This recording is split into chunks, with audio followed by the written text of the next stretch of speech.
کسی نے کہا کہ شہرک تو بہت دور ہے اے جانے تمنا، آ میرے قریب اور قریب اور قریب اور۔ ناظرین کبھی آپ غور کریں تو ہم خود اس قدر اپنے قریب نہیں ہیں جس قدر اللہ کی ذات ہمارے قریب ہے۔ ہم شاید اپنا غیر ہوں لیکن وہ اپنا ہے، وہی اپنا ہے۔ ہم اپنے لیے شاید غیر ہوں، ہماری اپنی خواہشات، تمنائیں، آرزوئیں، ہمارے غصے، ہماری نفرتیں، کدورتیں،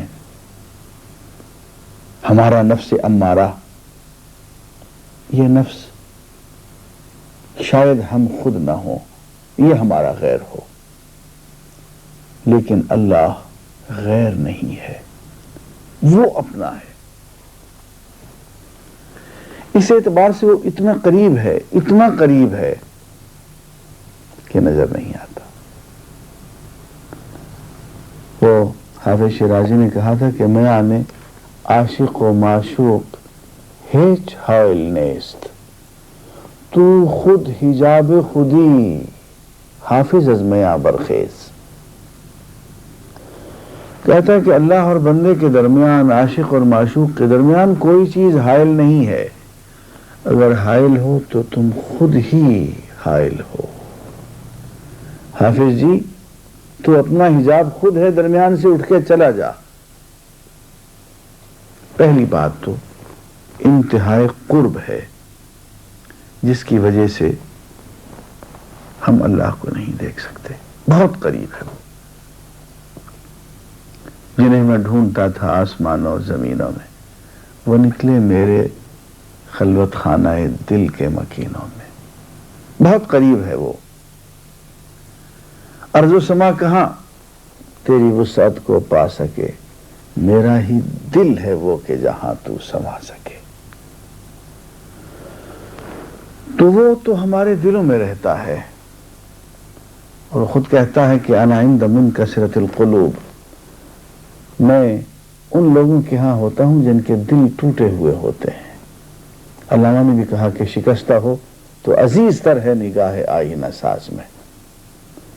دل جتنا ٹوٹا ہوا ہو وہ اتنا قریب اور آ جاتا ہے۔ تو پہلی بات تو قرب کی بات ہے۔ دوسری بات کچھ نظام کی بات بھی ہے۔ دنیا میں بہت سی چیزیں جو ہم نہیں دیکھ پاتے، نظر کمزور ہے۔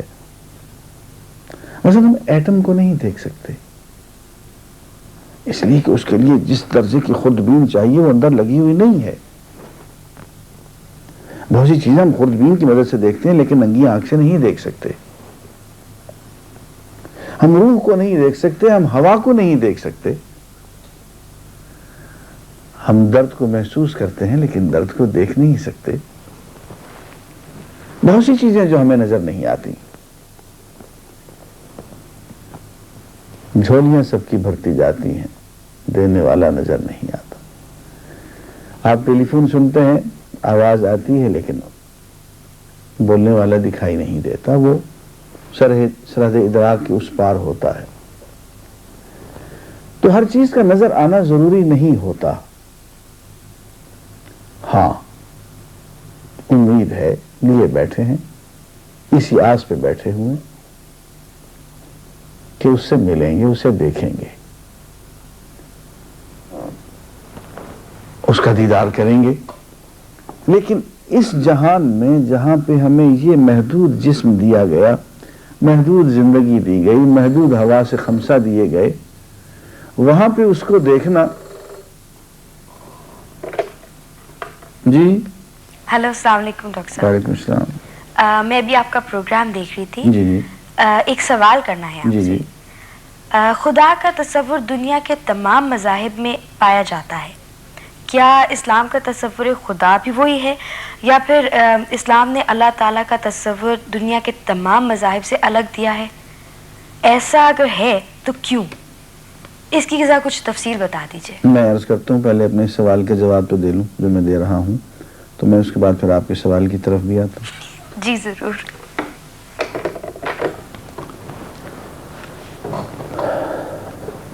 میں یہ عرض کر رہا تھا کہ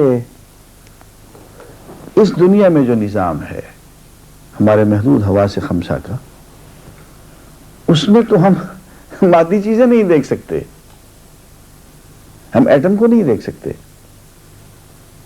ایٹم کے اندر چلتے پھرتے ناچتے پھدکتے الیکٹرانز پروٹونز کو نہیں دیکھ سکتے. اللہ کو کیا دیکھیں گے؟ لیکن ایک بات ہے ضرور کہ وہ نظر آتا ضرور ہے، اس کا دست قدرت مظاہر قدرت میں نمایاں ہو جاتا ہے. اس نے کہا کہ بے حجابی یہ کہ ہر ذرے میں جلوہ آشکار، اور اس پہ گھونگھٹ یہ کہ صورت آج تک نادیدہ ہے. تو اس کے دیکھنے میں جلدی نہ کریں.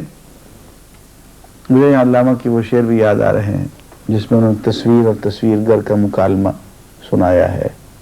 مجھے پورا تو یاد نہیں، کچھ ایسا ہے کہ کہا تصویر نے تصویر گر سے، نمائش ہے تیری میرے ہنر سے، وہ لیکن کس قدر نامنصفی ہے کہ تو پوشیدہ ہو میری نظر سے. آگے کچھ ایسا ہے کہ گراں ہے چشم بینا دیدہ ور پر، جہاں بینی سے کیا گزری شرر پر، نظر دردو غمو سوزو تبو تاب، تو اے ناداں قناعت کر خبر پر. تو اس دنیا میں تو ہم خبر پہ بھروسہ کریں گے اور دل میں آس لیے لیے اس کی طرف بڑھیں گے. منزل تو وہی ہے، ہمارا آخر مقصد محبوب حقیقی تو وہی ہے، جانا تو اسی کی طرف ہے.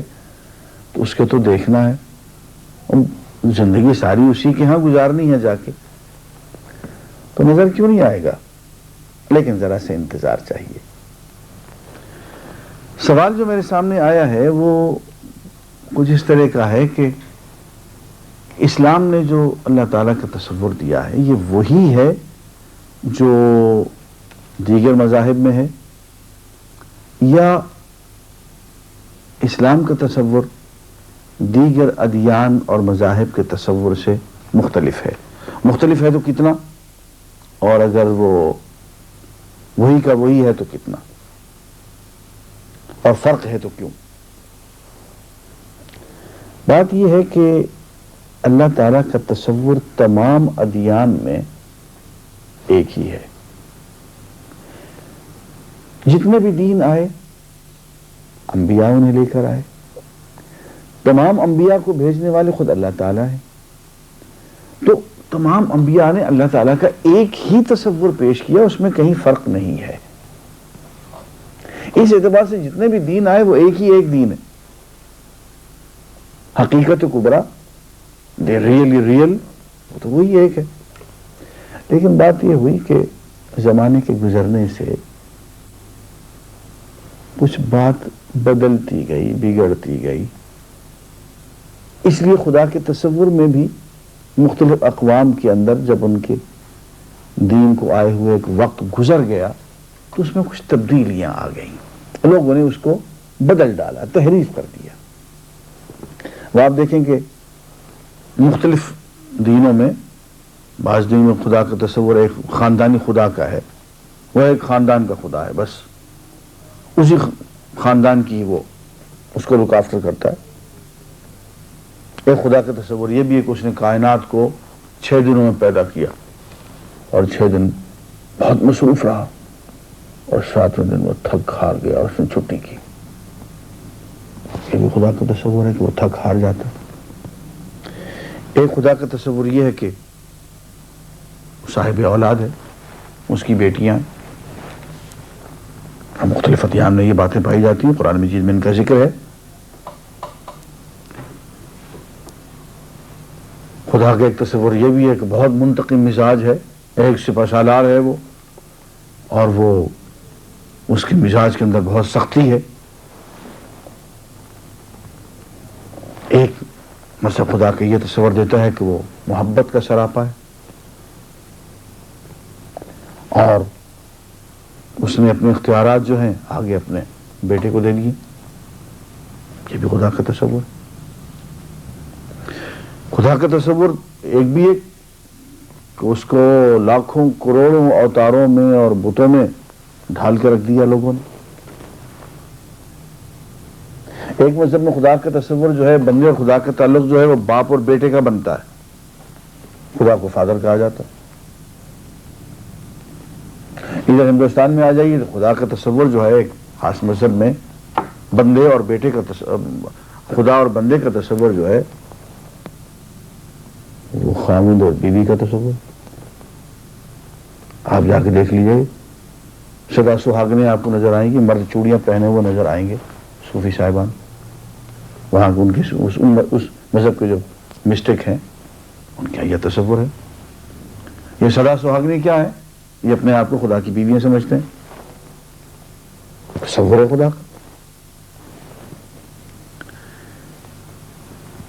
زرتشت مذہب میں بھلائی کا خدا الگ ہے, برائی کا خدا الگ ہے. یزداں ہے, وہ ہرمن ہے. تو مختلف مذاہب میں خدا کے تصورات جو ہیں وہ الگ الگ ہیں. لیکن یہ اس لیے نہیں کہ ان مذاہب کو لانے والے جو انبیاء تھے انہوں نے کوئی غلطی کی تھی, نہیں. وہ اس لیے کہ لوگوں نے اس کو پریزرو کرنے میں کوتاہی کی, اس کو وہ محفوظ نہ رکھ سکے, اس میں تحریف ہو گئی, تبدیلی ہو گئی. اسلام نے جو سب سے بڑا کارنامہ سر انجام دیا ہے وہ اللہ تعالیٰ کے تصور کو انتہائی واضح انداز میں پیش کیا ہے, اور بالکل وہی تصور دیا ہے جو تمام انبیاء لے کر آئے ہیں. اسلام کا اصل کمال یہ ہے کہ یہ محفوظ رہ گیا, اس میں کوئی تبدیلی کا امکان نہیں ہے, کوئی تحریف ہونے کا امکان نہیں ہے. اب اللہ تعالیٰ کا جو تصور اسلام میں ہے وہ تو ایک بہت بڑی بات ہے. میں چند آیات پڑھ کے وہ انشاءاللہ آپ کے سامنے وہ واضح کروں گا. لیکن ایک بہت اہم بات یہ ہے ہمارے ہاں کہ ہمارے ہاں بھی دیگر مذاہب کی طرح سے اللہ کا اور بندے کا ایک محبت کا رشتہ بتایا گیا ہے. گاڈ از لو, ہمارے میں یہی کہا جاتا ہے. حتیٰ کہ مولانا فضل الرحمان گنج مراد آبادی جب لفظ اللہ کا ترجمہ کرتے ہیں اپنی اس زمانے کی ہندی میں, بہت خوبصورت ترجمہ ہے, مجھے تو بہت پیارا لگتا ہے. وہ اللہ کا ترجمہ من موہن کرتے ہیں. من موہن یعنی دلوں کا محبوب. تو محبت کا تصور ہمارے ہاں بھی ہے, لیکن ایک بہت اہم بات جو ہے ہمارے یہاں بھی مامتا کا تصور ہے. مثل لفظ جو قرآن مجید میں حنان کا پایا جاتا ہے, حنا یحنو, ماں کی مامتا والی محبت کے لیے استعمال ہوتا ہے. ایسے ہی باپ کے لیے اور الفاظ استعمال ہوتے ہیں. ودود کا لفظ اللہ تعالیٰ کے لیے ودود کا لفظ ہے دوست, پیارا, اور اس قسم کے بہت سے الفاظ ہیں. رؤوف کا لفظ ہے, رأفت باپ کی محبت کو کہتے ہیں. لیکن ایک اہم بات یہ ہے کہ اسلام میں جسمانی رشتے کی نسبت سے محبت کا اظہار نہیں کیا گیا. خدا کو کہیں نہیں کہا گیا, خدا کو کہیں, اللہ تعالیٰ کو کہیں خامد نہیں کہا گیا. اللہ اور بندے کا رشتہ خامد اور بیوی کا رشتہ نہیں ہے. اللہ اور بندے کا رشتہ باپ اور بیٹے کا رشتہ نہیں ہے. ان رشتوں سے بہت بالا تر, ان رشتوں سے بہت بلند تر ایک رشتہ وہ بھی محبت کا ہے, شفقت کا ہے, مامتا کا ہے. لیکن وہ جسمانی رشتوں کا کہیں ذکر نہیں ہے, ان سے بہت بلند تر قرار دے دیا گیا ہے. ہاں, اب اللہ تعالیٰ کے بارے میں جو تصور ہے وہ اتفاق سے میری یہ کتاب وجود باری تعالیٰ اور توحید موجود ہے. میں نے اکثر پروگرام اسی کتاب میں سے دیے ہیں. اب اس میں قرآن کا تصور خدا جو ہے وہ موجود ہے. اس میں دیکھیے ارشاد ہے, اللہ لا الہ الا هو الحی القیوم لا تأخذہ سنۃ ولا نوم. میں عربی پڑھنے کی وجہ صرف ترجمہ پڑھتا ہوں کہ اللہ کے سوا کسی کی بندگی نہیں، وہ تنہا بندگی کے لائق ہے، وہی جیتا ہے اور سب اس کے سہارے جیتے ہیں۔ حی وہ ذات جو زندگی کا مصدر ہو، منبع ہو، اپنے آپ سے خود زندہ ہو، کسی نے اس کو زندگی عطا نہ کی ہو۔ قیوم وہ ذات جو از خود قائم ہو، کسی اور نے اس کو قائم نہ کیا ہو۔ اور دنیا میں کائنات میں کوئی بھی اگر قائم ہے تو اس کی قیوم کی، اللہ کی وجہ سے قائم ہے، یعنی اپنے آپ سے خود قائم اور سب کو قائم رکھنے والا۔ حی قیوم، زندگی دینے والا، قائم رکھنے والا۔ ایک جگہ الا لہ الخلق ولہ الامر، دیکھو پیدا بھی اسی نے کیا ہے اور پیدا کرنے کے بعد نظام بھی وہی چلاتا ہے، امر بھی اسی کا چلتا ہے۔ تو حی ہے، قیوم ہے، اور فرمایا نہ اس کو اونگ آتی ہے نہ نیند، آسمانوں اور زمین میں جو کچھ ہے سب اسی کا ہے۔ کون ایسا ہے جو اس کے سامنے اس کی اجازت کے بغیر سفارش کر سکے؟ جو لوگوں کے روبرو ہے اور جو ان کے پیچھے ہے وہ سب کو جانتا ہے، اور وہ اس کے علم کے حصے کا احاطہ نہیں کر سکتے، ہاں مگر جتنا وہ چاہے، جتنا وہ علم عطا کر دے۔ اس کا تخت آسمانوں کو اور زمینوں کو سمائے ہوئے، ان آسمانوں کو اور زمین کی نگرانی اس کو تھکاتی نہیں ہے، اور وہی اوپر اور بڑا ہے۔ اب ایک جگہ یوں فرمایا وَهُوَ الْغَفُورُ الْوَدُودُ ذُو الْعَرْشِ الْمَجِيدُ فَعَّالٌ لِمَا يُرِيدُ، وہی گناہوں کا بخشنے والا ہے، بندوں سے محبت کرنے والا ہے، تخت کا مالک ہے۔ اور فرمایا وَإِن مِّن شَيْءٍ إِلَّا يُسَبِّحُ بِحَمْدِهِ، اور کوئی چیز نہیں جو اس کے حمد کی تسبیح نہ پڑتی ہو۔ اور فرمایا وَلَهُ أَسْلَمَ مَن فِي السَّمَاوَاتِ وَالْأَرْضِ، اور آسمانوں میں اور زمین میں جو کچھ ہے سب اس کے زیر فرمان ہے۔ فرمایا لہو ملک السماوات والارض، آسمانوں اور زمین کی بادشاہی اسی کی ہے۔ فرمایا کل شیء ہالک الا وجہہ لہ الحکم، اس کی ذات کے سوا ہر چیز فانی ہے، اسی کے ہاتھ میں فیصلے کی طاقت ہے۔ فرمایا لیس کمثلہ شیء وہو السمیع البصیر، اس کے مانند کوئی چیز نہیں اور وہ سننے والا اور دیکھنے والا ہے۔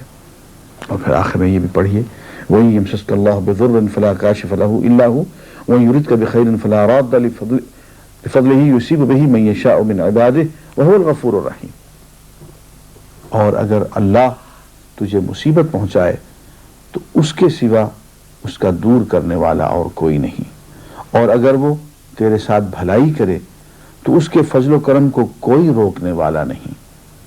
اپنے بندوں میں سے جس کو چاہے اپنے فضل سے ممتاز کرے، اور وہی گناہوں کو معاف کرنے والا، رحم کرنے والا ہے۔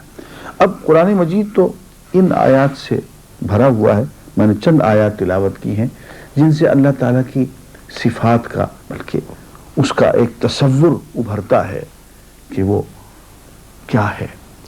سورہ فاتحہ ہم پڑھتے ہیں، اس میں بھی اس کا تصور ابھرتا ہے، الحمدللہ رب العالمین، تمام جہانوں کا پالنہار، مالک یوم الدین، الرحمن الرحیم، رحمت کا منبع و مصدر ہے، ہر دم رحمت لٹانے والا ہے، مالک یوم الدین، قیامت کے دن کا مالک ہے، فیصلے کے دن کا۔